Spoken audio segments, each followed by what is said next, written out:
Welcome to Environmental Law course, dear learner and viewer. Today we are going to deliver the lecture on the Environment Protection Policy Statement and Strategy in India. Dear learner and viewer, during the last two lectures, we have been engaged upon to see that how independent India's plannings coming out of the yoke and the ponds and shells of the colonial policies of environmental protection or the legal history of the environment protection in the colonial period have started radiating some signs of change and pragmatism. We have seen in the two previous lectures that how our policies and planning have devoted to the question of the sustainable development. During the last two lectures, in the first lecture on the environment protection policies in India, we have devoted that the basic parameters and object of the sustainable development and the basic principles of the sustainable development, how it implicated and had an impact on the India's planning and policy, especially looking the precept of the sustainable development policies and planning into India's five-year plan right from 1951 down to this day and the Niti Aayog's concern about the environment protection and conservation. We have tried to see the entire planning system making a point that the India's planning is a kind of a general document which try to underline the vital sectors of economy, including environment, biodiversity and wildlife. But in the second lecture, we devoted to the question of environment protection policies in India, and we have taken note of the environmental policy in relation to national water policy, forest policy, mineral policy, and national agriculture policy. And in this lecture, we tried to locate the specific and specialized perception and prescription of environmental policies in four broad areas of water, forest, agriculture, and as well as the mines and minerals.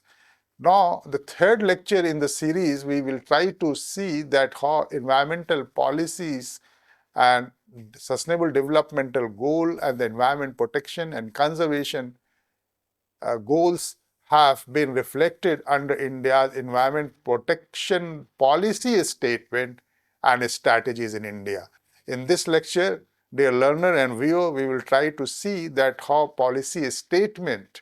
which has been promulgated and drafted and promulgated soon after the Rio Declaration in 1992, the India has very meticulously drafted two policy statements. The one happens to be the pollution abatement and environment and development, meaning thereby the policy statement on abatement of pollution and policy statement on environment and development. These two policies have reflected the basic and fundamental benchmarking of the sustainable development so that the Indian planning and policies specifically can integrate environmental consideration into the national planning and promote public participation and enforce polluter pays principles, and as well as it can lead to economic and social well-being of the people. We will also see, besides these two important documents on environment protection policy, namely the policy statement on abatement of pollution 1992 and policy statement on environment and development, we will try to see that how national conservation strategy have classified the environmental issues into the development, poverty, and advocated for a very sustainable solution and integrated solution for entire planning of the Indian people. We will be also devoting that how, besides a specification and application of two policy statements and one national conservation strategy, the Indian government have adopted sustainable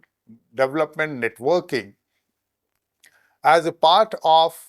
think globally and act locally of the Agenda 21 prescriptions, which have identified the 40 major themes, and it reaffirmed its commitment for all the stakeholders, institutions and communities to see that we must have a sustainable developmental policy, or all the developmental policy in India must rotate around the sustainability and the sustainable development. In this lecture, we will try to see each and every segment into a greater length and breadth. Dear learner and viewer, first we will be discussing the National Conservation Strategy 1992, which was formulated in June 1992 to integrate environmental consideration into the entire echelon and sphere and strata of the developmental activities and planning of the different sectors of the Indian economy. The National Conservation Strategy has also paved the way for achieving the broad goals of sustainable development across all areas of governance, policy, and administration. The National Conservation Strategy have strategized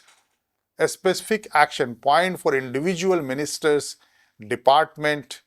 and it tries to reorient all the policies and programs of the Government of India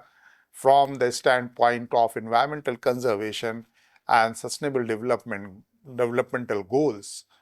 The National Strategy 1992 also tried to see that how this strategy is going to have a very holistic approach, moving beyond from the narrow, mundane and extraneous considerations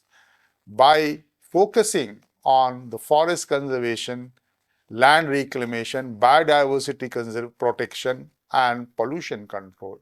The National Conservation Strategy also tried to be very alert in matters of underlining the major environmental challenges as an interconnected issues that spread over the cross-sectoral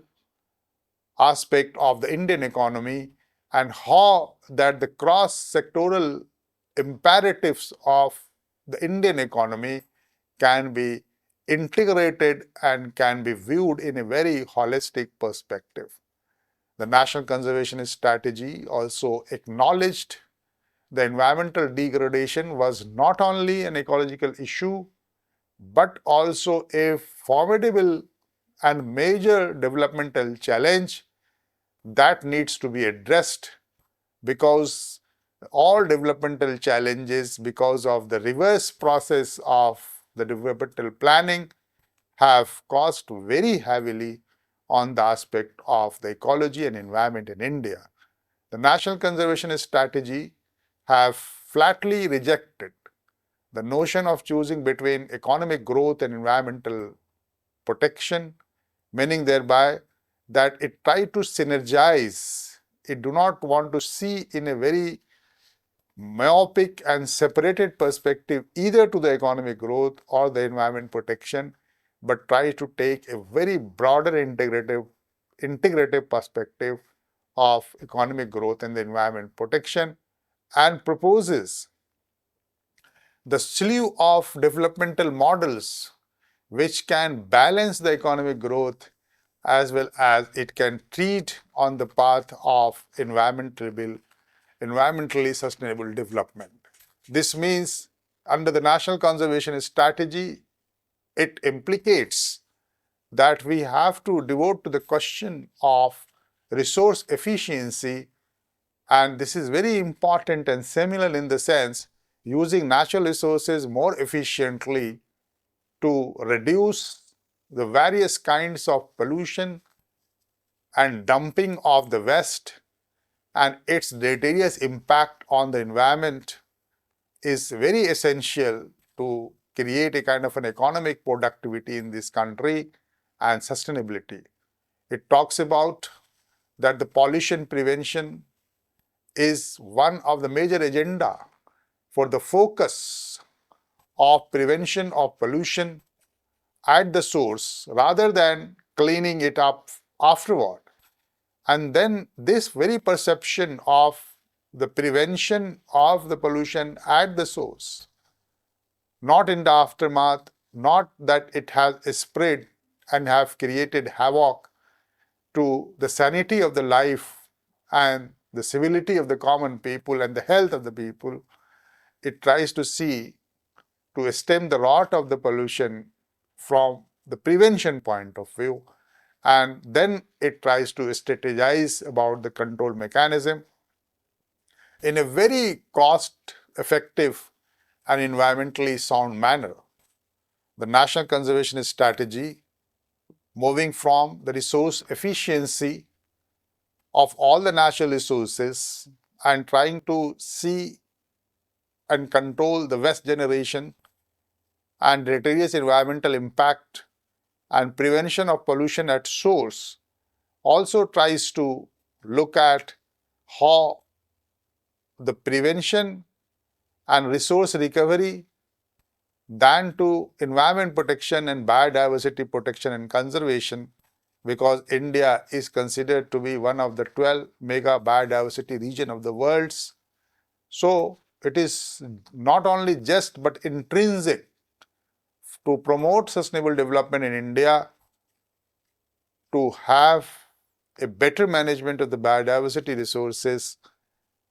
including sustainable agriculture, wildlife habitat, and the forest conservation. With these broad objectives, the National Conservation Strategy will be looking at the National Biodiversity Strategy and Action Plan of 1992 to redress that how the question of biodiversity have also been adequately addressed in the framework of Biodiversity Strategy and Action Plan. Beside the National Conservation Strategy, the National Biodiversity Strategy is area specific and full of action plan. In 1999, after the signing of the Convention on Biological Diversity 1992, India swung into action and the Ministry of Environment and Forest formulated a national policy and the macro level action strategy on the biodiversity through a series of consultative processes by involving all the stakeholders. The government reached to a document which serves a very comprehensive and a background material which outlines the National Biodiversity Strategy and Action Plan by clearly spelling out the policies, the gaps, and switching over to pragmatic strategies for the conservation and sustainable use of the biodiversity resources. The National Biodiversity Strategy and Action Plan provides a macro level policy direction which gives reasonable emphasis to the needs of the local people in involving their traditional wisdom into nurturing the biodiversity resources. At the macro level plan,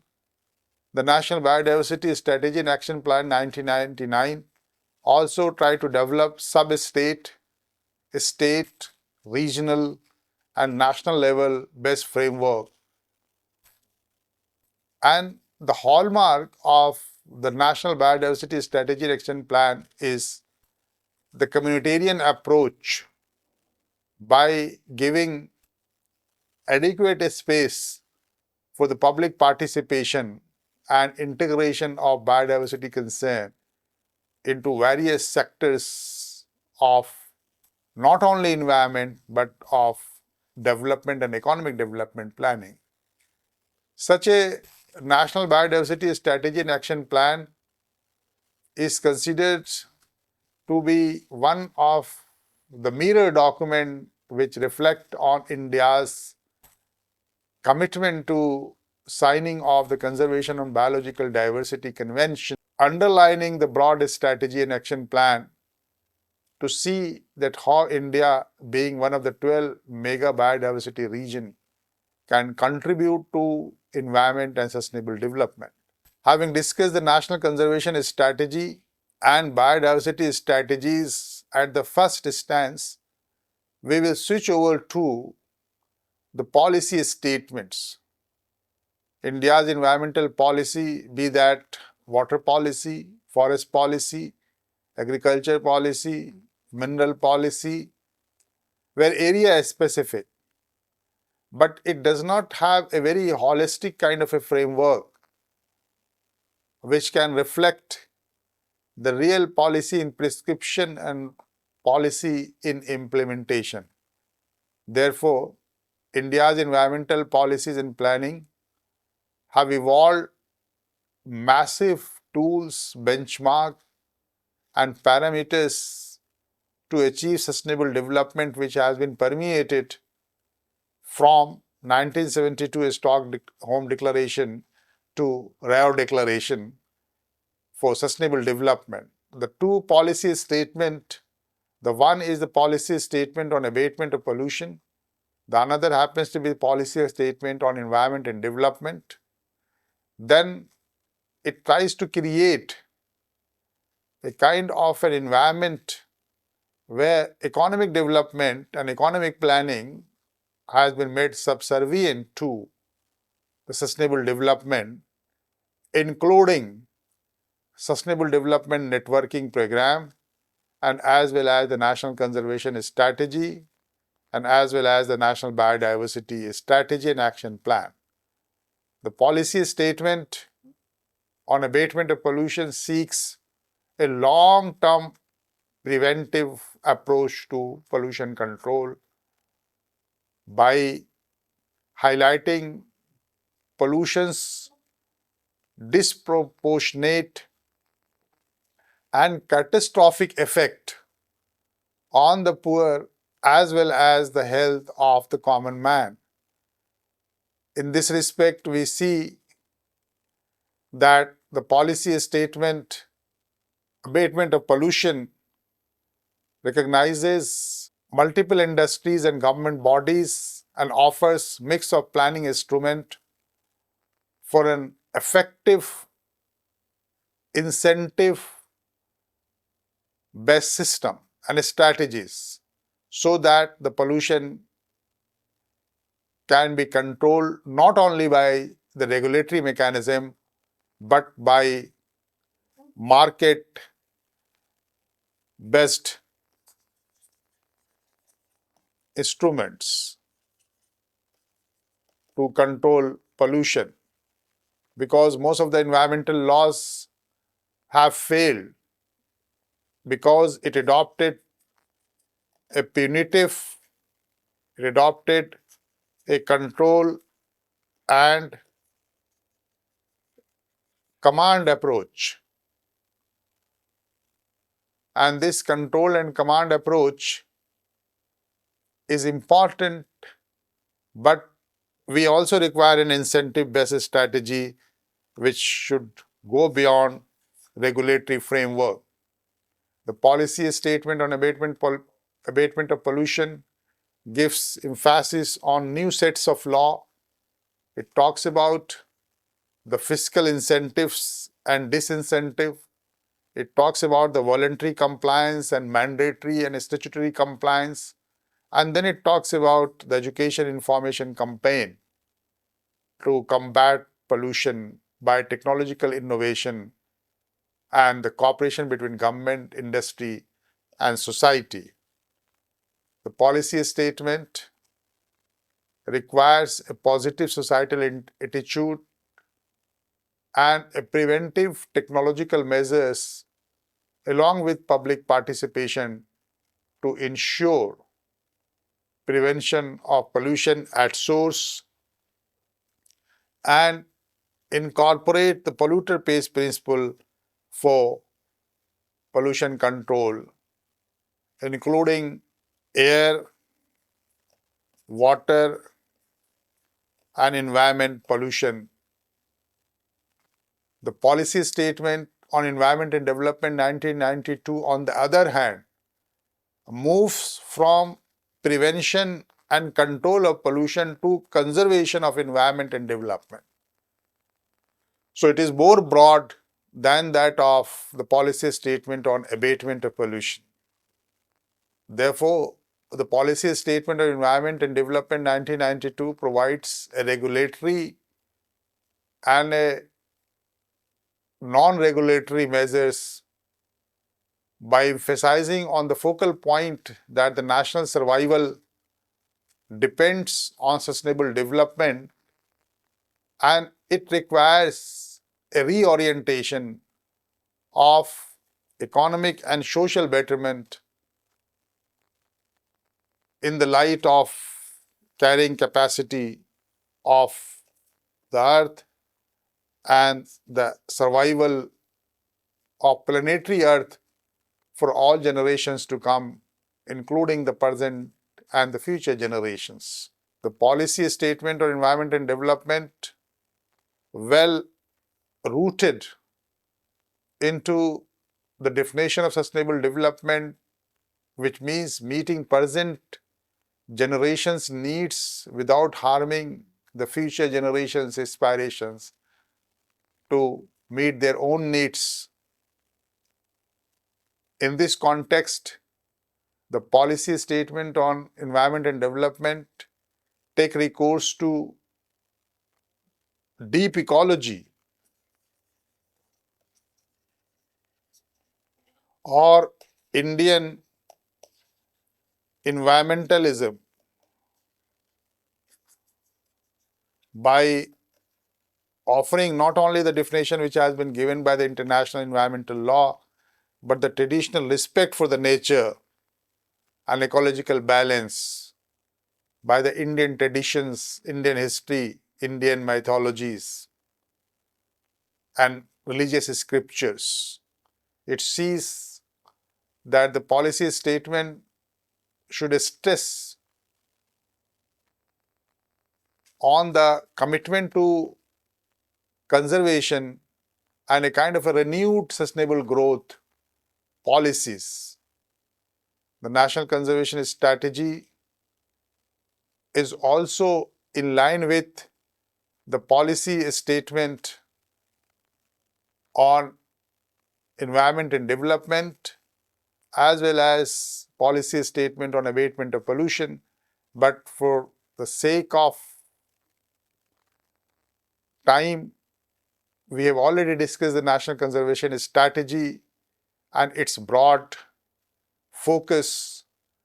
but it remains in lines with development of ecologically sound and inclusive growth and sectoral and as well as the integrated approach. What is important at this stage that National Conservation Strategy, National Biodiversity Strategy, policy statement on abatement of pollution, policy statement on environment and development, taken all these documents together, India pursued under India's environmental policies and planning and a strategy, a sustainable development networking. As World Summit on Sustainable Development took place in 2002, India also had a Sustainable Development Networking Summit in India in the same year, which tries to resolve bridging the gap between the economic growth and sustainability by involving civil society, NGOs, academia, industry, and furbishing an open and opaque system of environmental management system and information system. The main objective of this sustainable development networking is to connect user and supplier of sustainable development by realizing the 40 broad objectives of the Agenda 21 of the Rio Declaration. The Sustainable Development Networking calls for a global and national framework and creates an atmosphere, an environment where it focuses United Nations Environment Programme It focuses UNDP and try to see that how the Millennium Developmental Goal and as well as Sustainable Developmental Goal can be merged into the entire spectrum of sustainable development networking in India. The sustainable development networking in India functions as a centralized information repository for environment and development, and it is a kind of a value-driven platform for promoting healthy debate, public advocacy, and sustainable practices, and keeps always updated, and then having a pro-people and participatory approach by involving communities and stakeholders to foster practical and strategic guidance for sustainable development. Then what we see in this lecture that two policy and prescriptions and two strategy and action plan which are very important in the entire understanding of environmental protection policy, your environmental policy in India. Here we devoted to National Conservation Strategy and as well as the Biodiversity Conservation Strategy to see that how Indian environmental policies, besides water, besides forest, besides agriculture, besides mines and mineral, although these areas are very specific in the environmental planning and policies, nonetheless, the present lecture tries to see that how these policy statement, the one which talks about abatement of pollution and how it adopted a kind of a mixed bag from regulatory to incentive based, from command and control to or punitive or fines and punishment based model to a market based instrument in realizing the disproportionate burden of the pollution to the poor and rich alike, and then how the government adopted the policy statement on environment and development which religiously translate the basic precepts of the sustainable development, and it very innovatively integrated into the policy statement on environment and development, what we can say the Oriental jurisprudence or Indian environmentalism or deep ecological values which is underpinned in India's tradition and environmental history, not only in colonial history but even in the medieval history and as well as in the ancient Indian history. It bears a lot of examples, be that Ashokan Rock Edict or Pillars Rock Edict. It prescribes that how ancient Indian history have addressed to the question of poaching, killing of the animals under the policy of ahimsa, and how they regulate it. This is what the traditional environmentalism or the traditional respect for the nature and ecological balance, the history of India is all about. So the policy statement have very brilliantly dovetailed the modern environmentalism which came from Occidental world, and it also tries to mix its Oriental and the Indian content into it. So both conservation strategy, be that biodiversity or the national conservation strategy, or both policy statement, be that on the abatement of pollution or environment and development, have taken a very rounded view with that of implementing mechanism and the compliance, not deviance. Deviances of these laws, deviances of international legal instrument, international environmental law. So, the sustainable development networking have merged not only Millennium Development Goal but Sustainable Development Goal. It merged United Nations Environment Programs, massive guidelines, and United Nations Development Fund, United Nations Development Program. They both have been merged into the canvas of national sustainable development networking without having any kind of a theoretical exercise, but creating a centralized electronic repository and communication mechanism and a value-driven platform to address the key areas of the environmental planning and sustainable development planning,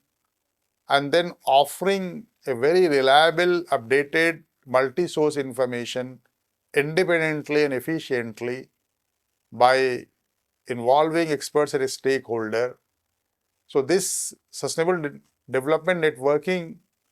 along with the policy statement of environment and development and policy statement on abatement of pollution, along with national conservation strategy and national biodiversity strategy, have given a boost to the very discourse what we can call is the environment protection policy statement and strategy. In this lecture and in the previous lecture, we discussed about the specific sectoral environmental protection policies of water, forest, agriculture, mines and mineral. And then we have taken note of all national plans to reflect upon that how the basic features, benchmark and parameters of sustainable development are being engrafted into India's